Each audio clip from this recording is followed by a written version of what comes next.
das casas espíritas, porque o espírita tem uma virtude: ele sabe acolher, ele sabe receber. Não importa o contingente de encarnados envolvidos no estudo, porque disse-nos Jesus: onde 2 ou mais estiverem reunidos em meu nome, eu aí estarei. Além do mais, disse-nos também Paulo de Tarso: estamos cercados por uma nuvem de testemunhas. Então, cada um de nós que aqui está veio acompanhado de uma pleiade gigantesca de desencarnados. Então, a assistência ou a presença a cada estudo numa casa espírita é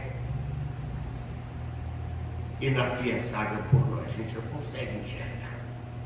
Além do mais, toda e qualquer atividade numa casa espírita, ela envolve toda uma gama de esforços, de preparativos, de encarnados e desencarnados, que olham para o mesmo objetivo. Então nos sintamos todos gratos, gratificados, recompensados por estarmos aqui.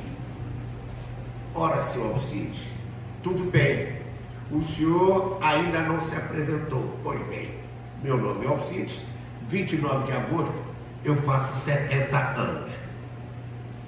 Tornei-me espírita aos 22.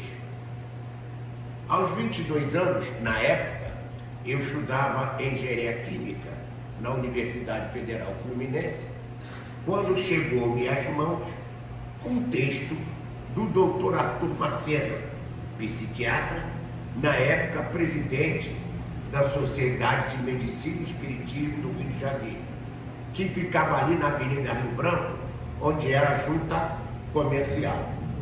O Dr. Arthur Macena, talvez vocês o conheçam hoje, porque ele é um dos criadores da apometria. Bom, e o que tinha então aquele texto de especial? Quando eu li o texto, eu vi que a química, que a física, que o cálculo que eu estudava na faculdade de engenharia estavam ali no texto, com outra roupagem, com outra linguagem, mas estavam ali. Então, despertou minha curiosidade e eu disse para mim mesmo: isso faz sentido. Isso era um domingo. Na segunda-feira, antes de ir para a faculdade, pegar a barca na Praça 15, o ônibus, eu morava na Penha, e o ônibus parou em frente à FEB, ali na Senhor do Espaço. Eu desci e já comprei Allan Kardec e Leon Denis para ler. Então foi assim que eu me apaixonei, me identifiquei e me tornei espírita. Não foi desilusão amorosa, não foi doença, não foi desemprego, foi apenas a curiosidade intelectual. E você dirá assim: Alcides, tudo bem, me prove que Deus existe. Vejam bem que nós todos temos 3 perguntas básicas. Por que eu vivo? A causa. Para que eu vivo? A finalidade. E quem sou eu? Por que a gente pensa as 3 perguntas? Lembra daquele poema do Vinícius de Moraes, em que ele dizia assim: tem dias que eu fico pensando na vida, sinceramente não vejo saída. Como é, por exemplo, que dá para entender se a gente mal nasce, começa a morrer. Depois da chegada vem sempre a partida, porque não há nada sem separação. Sei lá, a vida é uma grande ilusão, sei lá, a vida tem sempre razão. O que o poeta está buscando neste verso? Compreender a vida.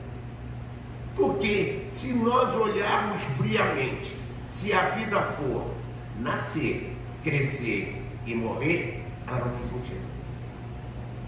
Então o que dá sentido, o que dá justiça à vida é Deus e a consequente realidade espiritual da vida. Mas tudo bem, lá no livro dos Espíritos, aliás, todos nós que aqui estamos sabemos que a filosofia, o método de conhecimento proposto pela filosofia é o chamado método empírico. Eu vou pensando e vou falando. Já o método científico é observar, analisar, experimentar. Então, todo conhecimento científico tem que ter uma base experimental. Observem que na codificação do Espiritismo é esse método que Allan Kardec usa na codificação. Ele dialoga, ele conversa, ele interroga, ele busca as provas. E nós todos podemos dizer assim, eu acredito em Deus. Mas eu acredito em Deus porque eu estou convencido de que Ele existe, ou porque me disseram que Ele existe, ou porque eu tenho medo de não acreditar nele e Ele me punir e me castigar. Porque falar em Deus e falar de Deus, todo mundo fala. Mas acreditar em Deus, ó, poucos, raros. Por exemplo, o cara comete um crime ali, escapa da polícia, o que ele faz? Isso. O outro diz que, graças a Deus, menos um canalha no mundo. Não é isso que a gente ouve? Por que isso? Porque quem de nós que aqui está compreende perfeitamente a anatomia e a fisiologia do pensamento? Quem de nós que aqui está compreende completamente a anatomia e a fisiologia do sentimento?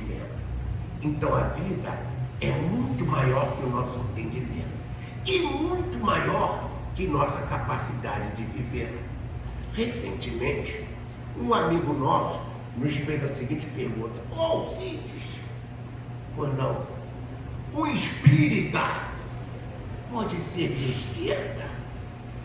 E eu olhei para ele e disse assim: meu amigo, Deus deu ao homem o direito dele ser o que quiser, de direita, de esquerda, gordo, magro, alto, baixo, homossexual, heterossexual, ateu.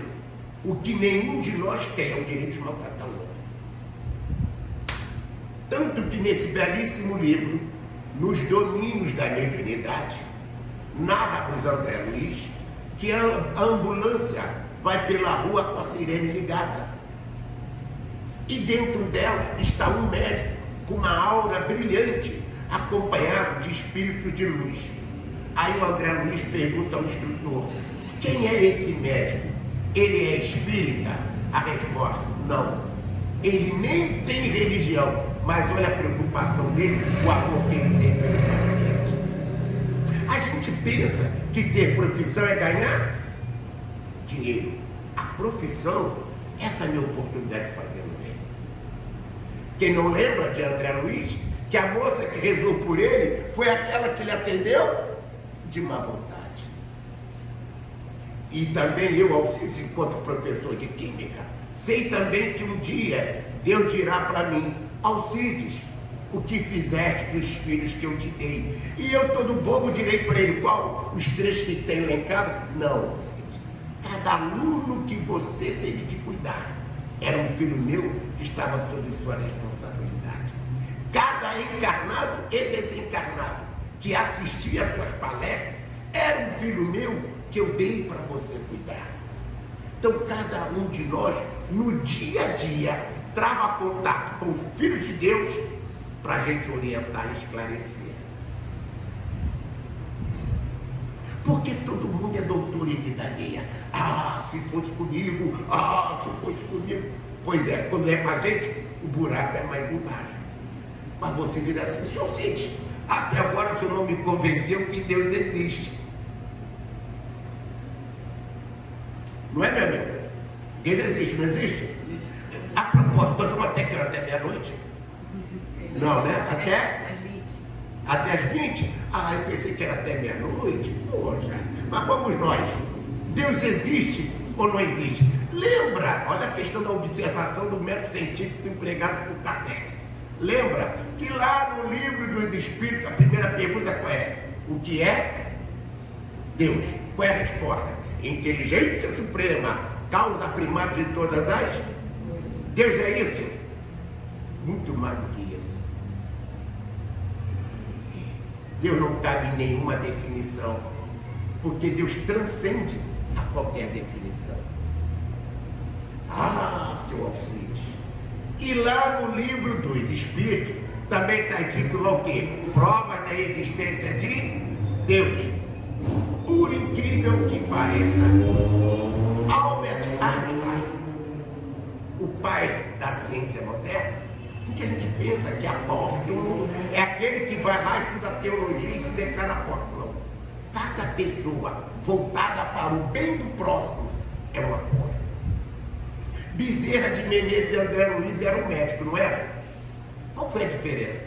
Olha como Bezerra exerceu a medicina, olha como André Luiz exerceu. Quantos médicos estão aí hoje abusando das pacientes? Foi para isso que Deus deu inteligência para ele? Foi para isso que ele se formou médico? Não.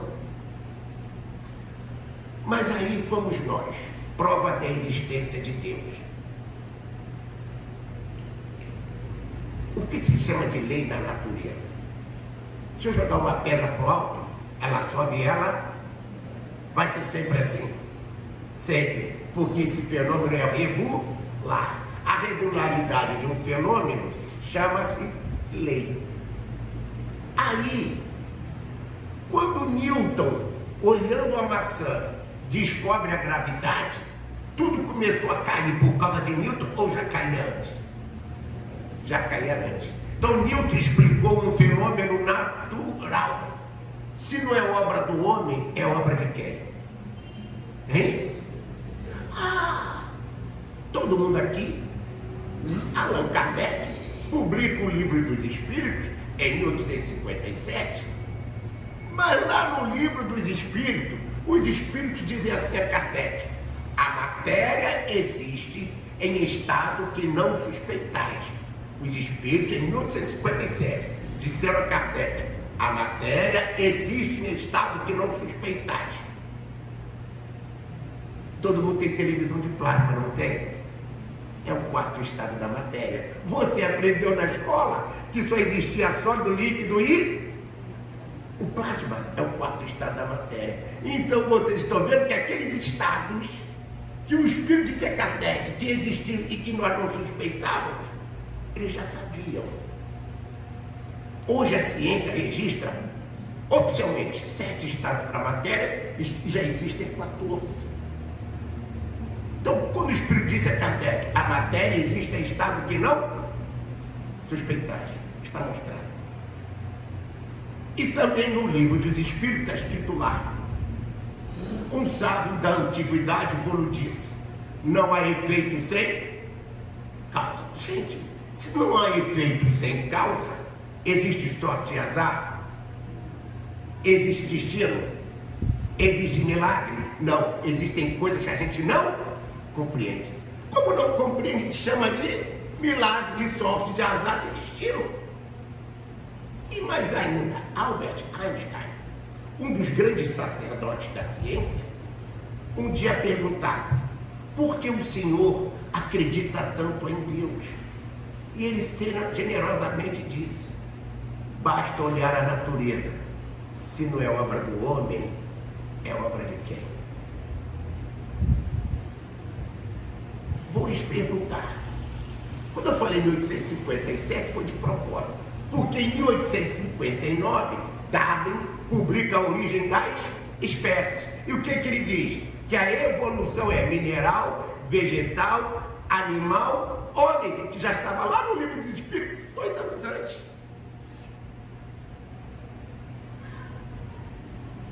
E isso tudo, meus amigos, se não é obra do homem, é obra de quem? Quando Mendel começa a estudar a genética, o DNA, foi algum homem que inventou o DNA? Ou a genética, a transmissão hereditária, sempre existiu? Sempre existiu. E se não é obra do homem, é obra de quem? A senhora pensa, não pensa, minha amiga? A senhora pensa, não pensa? Meu amigo, você sente e já amou alguém, não é isso? Quem te deu um pensamento? Quem te deu a capacidade de sentir? Se isso tudo não é obra do homem, é obra de quem, gente? De Deus. Então a causa da vida é Deus. Agora, como Deus nos criou? Da maneira que Ele quis. Porque atualmente ainda não temos condição moral para saber essas coisas. Precisamos avançar muito.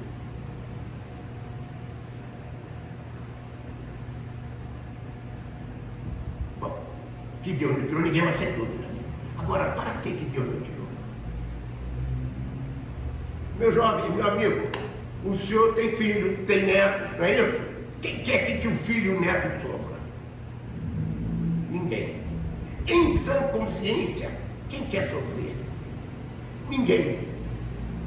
Ora, se em sã consciência nós não queremos que nossos filhos sofram, que nossos netos sofram, se nós mesmos não queremos sofrer, será que Deus quer que a gente sofra? O que Deus quer ver? Todo mundo feliz, como eu quero ver meus filhos e netos felizes, como vocês querem ver os filhos e netos de vocês felizes. Mas o que é necessário para ser feliz? Amar a Deus sobre todas as e ao próximo como a si. Ele falou em dinheiro? Não. Alguém compra 1 quilo de amor? Alguém bebe 1 litro de amor? Não. Nós estamos falando de fatores externos ou fatores internos? Fatores internos. Recalques, remorsos, traumas, complexos, frustrações, mágoas, ressentimentos que todos nós temos. São fatores internos ou externos? Internos. Então, senhor Fritz, então quer dizer que eu sou o responsável pela minha dor e pelo meu sofrimento? Exatamente, meu Deus. Precisamos tirar da cabeça essa ideia infeliz que Deus pune, que Deus castiga. Deus não pune nem dá a oportunidade da gente reparar o erro. O que nós estamos fazendo aqui? Buscando compreender melhor a vida, para que, compreendendo melhor a vida, o nosso livre-arbítrio seja usado da maneira coerente e consistente com a nossa origem divina. E quando eu passar a agir de acordo com a vontade divina, o que eu vou encontrar? A felicidade. A felicidade, porque eu aprenderei a amar e ser amado. Quem de nós sabe amar? Nós sabemos amar? Quem de nós nunca maltratou a quem nos amava? Quem de nós muitas vezes não soube ser grato por aquele ser que nos era amor e gratidão, bondade e ternura, pela imaturidade? Principalmente nós homens, não é, meu amigo? Quantas mulheres machucamos o coração na nossa infantilidade? E quem também de nós nunca pode dizer assim: se eu soubesse que eu sei, não amava quem amei, não beijava quem beijei, não jurava o amor que jurei. Quem de nós não faz isso? Então, o que faz sofrer não é o amor. O que faz sofrer é não saber amar. Porque o dia que a gente aprender a amar, a gente vai ser feliz. Quando aprender a amar os filhos, aprender a amar a esposa, os maridos, as sogras, os sogros, os genros, as noras, os cunhados, os companheiros de trabalho, de ideal, espírito ou não, quando a gente souber, como o sol, derramar luz e graça para todos que cruzarem nosso caminho, nós aprenderemos a amar a Deus através do outro. Lembra aquela belíssima música do Caetano Veloso que diz: luz do sol que a folha traga e traduz em verde novo, em graça, em vida, em força, em luz. Luz do sol que desce até a terra. Então veja bem, o que o poeta está exaltando? O divino. Então todo mundo aqui já está convencido da existência de Deus. Mas, senhor Alcides, Me prove que eu sou um espírito. É outro problema. Aceitar a realidade espiritual da vida. Gente, sejamos francos. O Brasil é um país cuja natureza é pródiga ou pobre? Pobre. Nessa terra dá de tudo, não dá? Por que tanta miséria? Porque o brasileiro não sabe amar. Se o brasileiro fosse o homem de fé em Deus, as ruas estariam cheias de irmãos nossos sem ter onde morar. A gente observa que essa violência, essa criminalidade que graça aí é fruto de quê? Do total desprezo pela realidade espiritual da vida. Porque se o menino que assalta ali na esquina soubesse a loucura que comete, ele não faria. Mas a autoridade responsável por isso, se soubesse a loucura que faz, também não faria.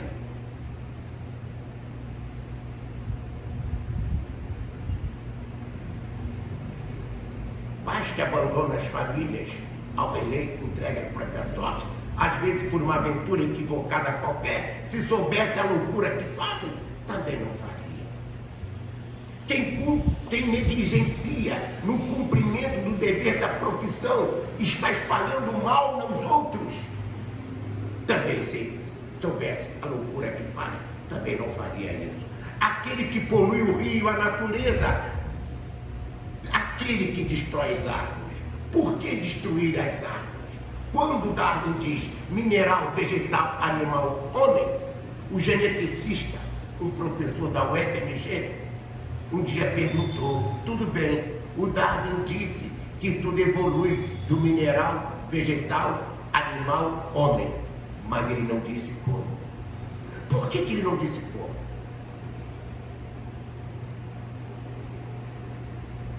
Tudo que o médico diz sobre saúde é verdade? É completo? Não. Por quê? Falta um elemento espiritual. Vocês imaginam um dia que as faculdades de medicina, enfermagem, odontologia, fisiatria estudarem o perispírito e as conexões do perispírito com o corpo físico, vamos operar verdadeiros milagres. Então, o desprezo por Deus e o desprezo total pela realidade espiritual da vida responde por esse belo quadro social. Nós temos que viver. Aí você dirá assim, então, seu Cid, tudo bem. Deus, eu já estou convencido que existe. Me prove que eu sou um espírito. Gente, vamos usar aqui um argumento fácil. Um aluno nosso, de família evangélica, nos narrou o seguinte fato, que o pai dele foi mexer na eletricidade da casa, tomou um choque violento, caiu desacordado, foi levado em coma para o hospital. Após ter alta, ao chegar em casa, ele disse o seguinte, caramba, durante o coma no hospital, eu conversei com fulano só conversou com o morto. Se ele só conversou com o morto e ele estava em coma, ele conversou com quem? Espírito. Um outro amigo nosso, professor de literatura, gostava de uma cachaça, de um torresmo, e outros tiraram gosto mais. Ora, consequentemente, as artérias se entupiram e ele infartou. Aí ele contou o seguinte, que ele ficou em coma 15 dias no hospital, e durante o coma ele sabia de tudo que estava acontecendo, até que um dia o médico olhou para ele e disse, esse desgraçado não morre e fica me dando trabalho. Se ele estava em coma, como é que ele sabia de tudo que estava acontecendo?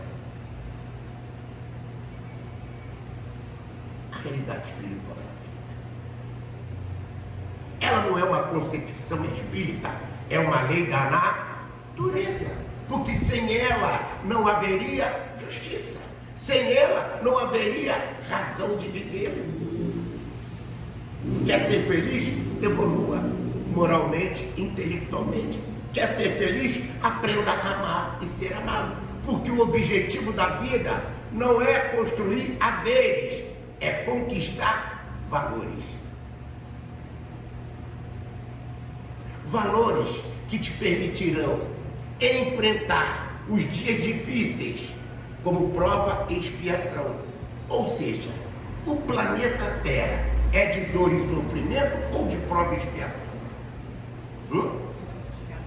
Prova e expiação. E por que tanta dor e sofrimento? Porque eu transformo a prova e expiação em dor e sofrimento. Quem conhece a história de Amazonas Hermes? Quem conhece a história de Jerônimo Mendonça? Quem conhece a história de Jesus Gonçalves? Quem conhece a história de Dona Maria Modesto Cravo, a grande médium mineira, fundadora do Sanatório de Uberaba? Quem conhece a história de Dona Ivone do Amaral Pereira? São espíritos que fizeram das provas e expiações conquista de sabedoria e de luz. Não pensem que a graça divina, que a grande sabedoria divina está na cura do câncer. Não, o câncer é prova da grandeza divina. Não transforme a doença degenerativa que te convida a evoluir espiritualmente. Há um ano e pouco, eu recebi um diagnóstico maravilhoso. Seu Alcides, o senhor está com glaucoma. Aí eu fiquei em pânico. Ai, meu Deus, estou com glaucoma. A gente tem mania de dramalhão. A gente tem mania do sentimentalismo barato. Aí eu fiquei, meu Deus. Aí eu me lembrei de Leon Denis. Leon Denis desencarnou cego, não desencarnou? Sim. E o que eu sou diante de Leon Denis? Nada. Porque esse homem fez da cegueira a conquista da sabedoria. Aí, olha como é que as coisas funcionam. Uma amiga foi levar o irmão para um tratamento mediúnico, já que o irmão estava com câncer de próstata. Quando terminou o atendimento, o espírito virou para os dois e disse assim: ei, quem de vocês conhece o Alcides? Ela levou um susto, porque ninguém estava pensando em Alcides. E ela disse: eu conheço um. Aí ele: esse que a senhora conhece, mande meu abraço para ele. Quem era o Alcides? Esse cidadão. Aí esse cidadão ficou perguntando assim: de onde que esse cara me conhece? Fiquei com isso na cabeça. 3 meses depois, quando chego numa outra casa espírita, a diretora me chamou e falou assim: Alcides, o doutor fulano de tal mandou dizer ao senhor que o senhor e ele se conhecem desde o século XVII. Ninguém sabia que eu estava pensando nisso. Aí passou o tempo. Há coisa de mais ou menos um mês, eu fui numa casa espírita para fazer a palestra e ele mandou me chamar. Ele disse assim: olha, rapaz, você para de reclamar da vida. No seu mapa kármico estava previsto você ficar cego aos 40 anos. Só agora o glaucoma apareceu. Eu vou fazer 70. A gente tem mania de achar que Deus é nosso empregado, que ele tem que atender os nossos caprichos. Não, gente. A nossa felicidade é fazer a vontade divina. Deus é grande não porque me tirou do CTI. Deus é grande porque as leis divinas mostram essa grandeza sublime. Olha, nesse final de verão, nesse começo de outono, os dias tão lindos, tão belos que tem feito. Olha essas noites magnânimas, a nos convidar a refletir, a pensar. Meu amigo, minha irmã que me ouve, você é a grandeza da vida. Você é a glória do Senhor. Porque o mineral pode adorar a Deus, o vegetal pode adorar a Deus, o animal pode adorar a Deus. Quem é que pode adorar a Deus? Você. É você a glória da vida. É em você que Deus prova a sua grandeza, a sua beleza, o seu amor. Sinta-o, viva-o, acolha-o dentro de si.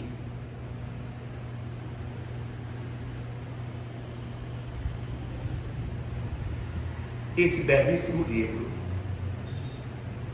A Matriz Divina, ouçam.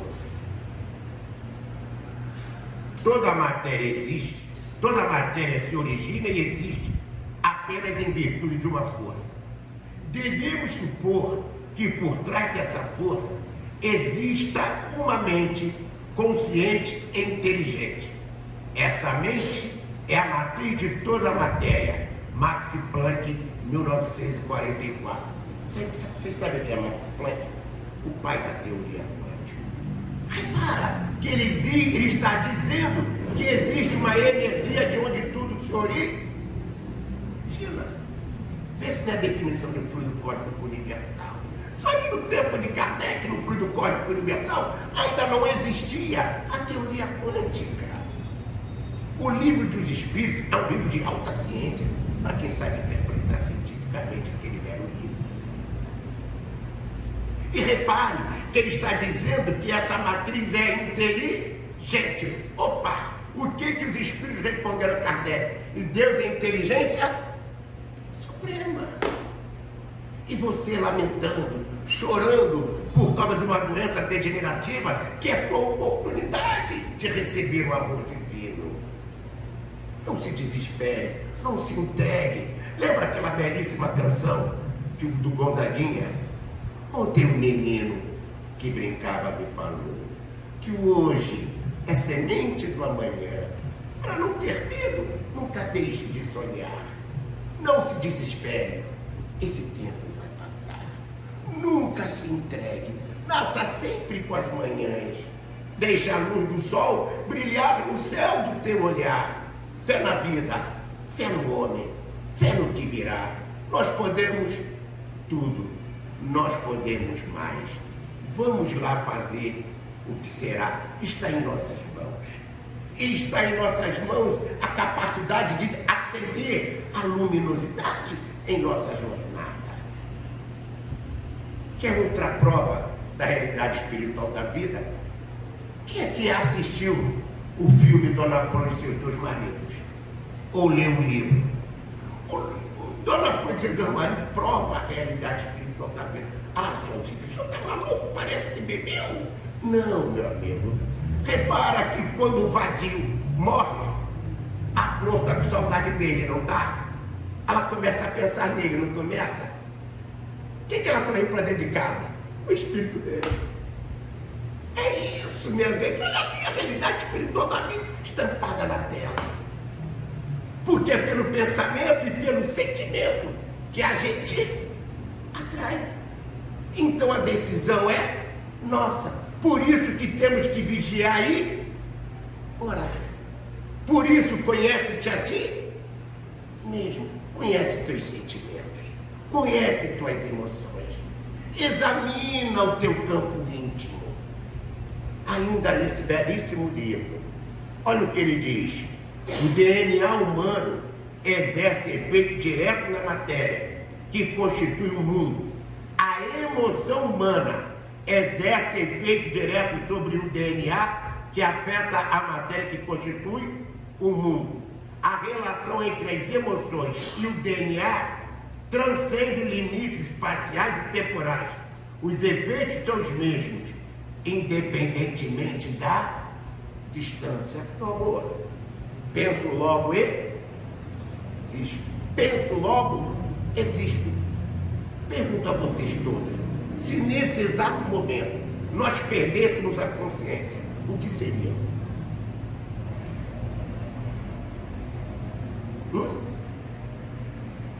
O que seríamos se perdesse a consciência?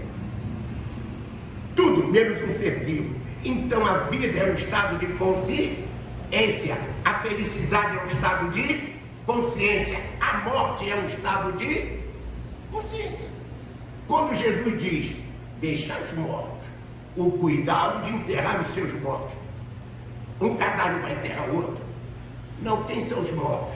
Os que estão passando pela vida indiferente ao chamado evolutivo que a vida traz. Esses são os mortos de verdade. Os que abusam do exercício da autoridade. Mas também os que, revoltados com a condição de pobreza, se entregam ao consumo de drogas ou à criminalidade de todo tipo. Os que poluem as águas, os rios, os mares, destroem a natureza, porque impedem a evolução do princípio espiritual, porque nós todos já fomos mineral, nós todos já fomos vegetal, nós todos já fomos animal, evoluímos e atingimos o reino homem. E o que diferencia o homem do mineral, do vegetal e do animal? A consciência. Então, quanto mais evoluído, mais consciente eu sou. Qual é a diferença de Bezerra de Menezes para a gente? Ele é mais evoluído, por isso ele é mais consciente, por isso ele é mais feliz, porque ele sabe amar e ser amado. Certo, meus amigos? Então dê graças a Deus por estar aqui. Estar aqui é uma bênção. Em outras épocas, a esta hora, você estaria ali discutindo o jogo do Flamengo. Você estaria ali falando mal da vizinha, ou da filha alheia, ou da mulher de alguém, ou do marido de alguém. Hoje você está aqui buscando o caminho da verdade, o caminho que te esclarece e que te abre as portas da vida, as portas da felicidade. Porque Bezerra de Menezes passou por esse estágio que nós hoje estamos passando. Ele é o nosso futuro e nós somos o passado dele. Você disse assim: ai meu Deus, seu Alcides, o senhor está falando coisas que estão me assustando. É isso mesmo. Mais um pouquinho. André Luiz e Chico Xavier, nos domínios da mediunidade, meus amores. Os prefácios do Emmanuel para os livros do André Luiz são mais do que o referendar o autor ou uma obra. São verdadeiros exercícios de verdade sublime que devem cativar e emocionar a todos nós. Nesse livro, Nos Domínios da Mediunidade, olha o prefácio, olha o título: Raios, Ondas, Médiuns, Mente. A ciência do século XX, estudando a constituição da matéria, caminha de surpresa a surpresa, renovando aspectos de sua conceituação milenar. Opa, meus amores, eu sou professor de química e de vez em quando eu sou obrigado a dizer para o meu aluno assim: matéria, tudo que tem massa, eu corpo lugar no... Engano, já não é mais.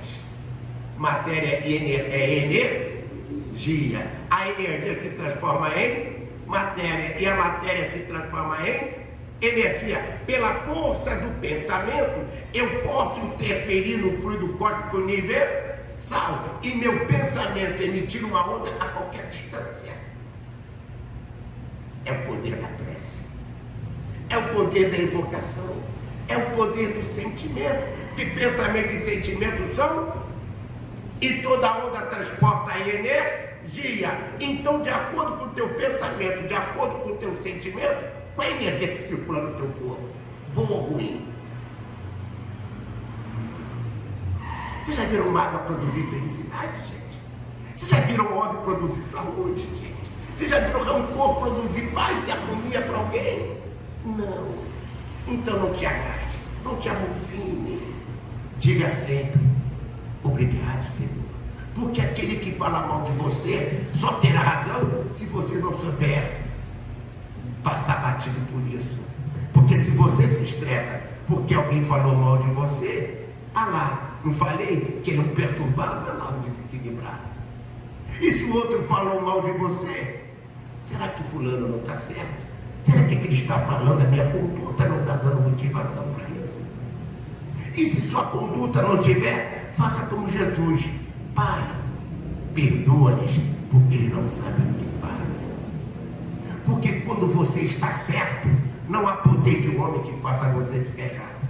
Mas se você estiver errado, não há poder de homem que faça você ficar certo. Só Deus pode determinar. Alguém quer fazer alguma pergunta? Eu estou vendo que vocês estão assim, tanto quanto inquietos. É isso. A senhora quer fazer alguma pergunta? Vamos continuar. André Luiz, então. Olha o que ele diz: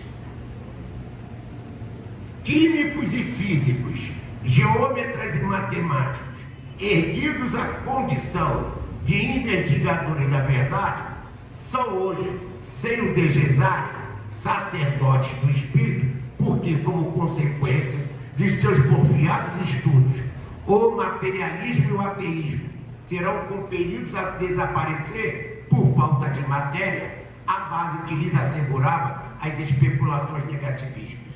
Os laboratórios são templos em que a inteligência é concitada ao serviço de Deus.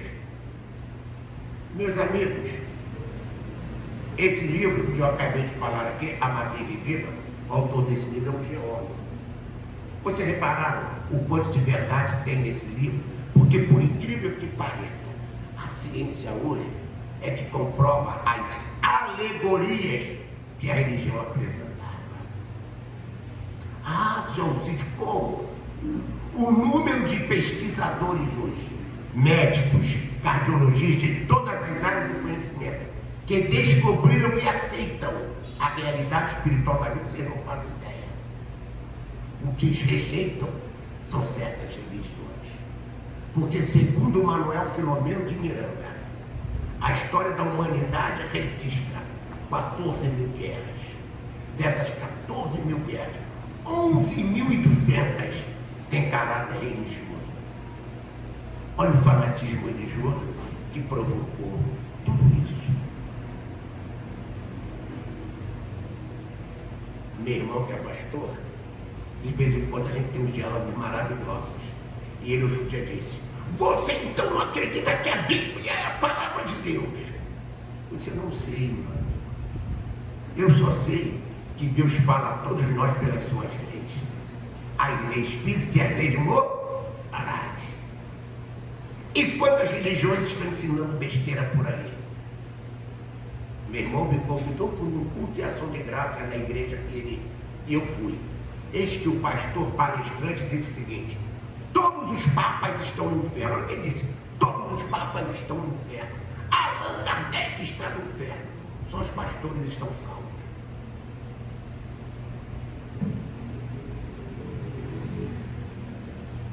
Vocês estão vendo? A que leva o fanatismo. Aí eu pergunto a vocês: o que é ser cristão? É botar um terno, botar a Bíblia debaixo do braço e ficar gritando ali na praça? Qual é o objetivo da religião? Nos tornar pessoas melhores. Pessoas melhores, tão somente isso. Porque vocês lembram que ao templo de Jesus, os hebreus achavam que indo ao templo, cumprindo os rituais do templo, estavam quites com Deus. Aí Jesus apresenta a parábola do bom samaritano. Quem foi o humano? Quem foi o irmão do outro? O samaritano, que os hebreus diziam que não valia nada. O que eu disse aqui no começo? Que o médico nem religião tinha. Mas a religião dele era o amor. Leon Denis um dia nos disse: minha igreja é o universo, meu altar é minha consciência, minha religião é o amor. Você dirá assim: Alcide, mas Leon Denis era espírito, e por que ele disse minha religião é amor? Porque não há religião sem amor. Não há religião sem amor. O que o budismo ensina? O amor. O que o hinduísmo ensina? O amor. Só o amor. Só o amor. Esse foco de luz, de energias que não sabemos explicar, mas que todos podemos experimentar, nos facultará a felicidade que desejamos. Ser feliz é possível? É. Poxa, se é possível ser feliz? É.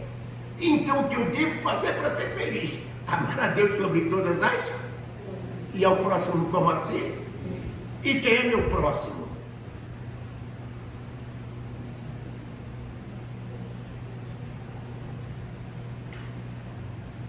O que está perto de mim? Meu próximo sou eu mesmo. Eu só posso amar a mim mesmo se amar o outro. Porque quem ama a si mesmo não ama o outro é egoísta. Porque o amor fala bem alto. O amor clama. O amor convida. O amor nos mostra. Joana de Anjos, por falar em amor. Ah, Joaninha, oh, mulher maravilhosa. Esse belíssimo livro, Vitória sobre a Depressão. Ah, Joaninha. Olha o que Joaninha diz. Responsabilidade de consciência. Mede-se a responsabilidade em torno dos atos de um indivíduo de acordo com seu nível de consciência moral.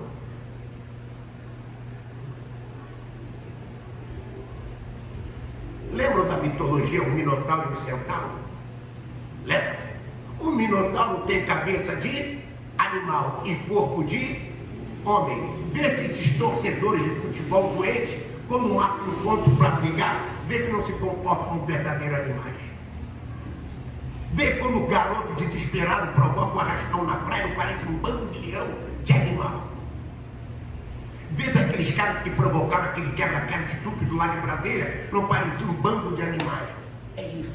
Os homens que praticam o mal, que semeiam a maldade, independente da classe social, são os minotauros da vida. Mas em compensação, quando você olha para o centauro tem corpo de animal, cabeça de homem, ou seja, todo aquele que evoluiu e dominou o instinto animal e se fez sentimento de amor. Chico Xavier, Mahatma Gandhi, Irmã Dulce, Madre Teresa de Calcutá, Allan Kardec, Leon Denis, Bezerra de Menezes, Buda, Krishna, Pitágoras, Hermes Trismegisto, todos transformaram-se em verdadeiros centauros, porque dominaram o animal e se transformaram em homens de verdade. Ah, Joaninha, você às vezes me provoca delírios. Ah, Joaninha. Outra de Joaninha ainda nesse livro. Conquista de sentido existencial. Lembra que eu perguntei por que a gente vive? Conquista de sentido existencial. Alguém está procurando um sentido para as nossas vidas. Por isso que a depressão aumenta, porque a pessoa está desorientada, sem saber por quê e para que vive, como rolha no oceano. Olha que Joaninha diz: pode-se sintetizar o comportamento humano em 3 atitudes existenciais: na miséria, na produtividade e no ócio. Olha o que ela diz sobre miséria. A miséria pode expressar-se sob vários aspectos, embora seja vista como aquela exclusivamente de natureza econômica. Ouçam, existe também a miséria de ordem moral. A autoridade corrupta é um miserável moral. O juiz, porque, gente, quem faz mal à justiça não é o réu, é o mau juiz. Quem faz mal à medicina não é o doente, é o mau médico. Quem faz mal à religião não é o ateu, é o mau religioso. Quem faz mal ao magistério não é o mau aluno, é o péssimo professor. Quem faz mal ao casamento é o péssimo esposo e a péssima marido.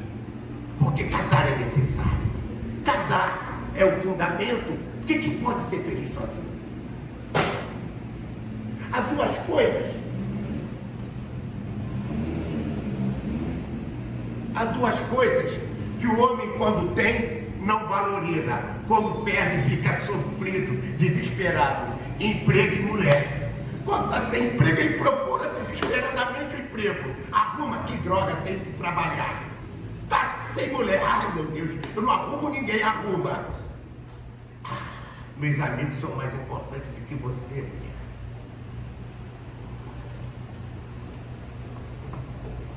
Depois diz que a culpa é do destino.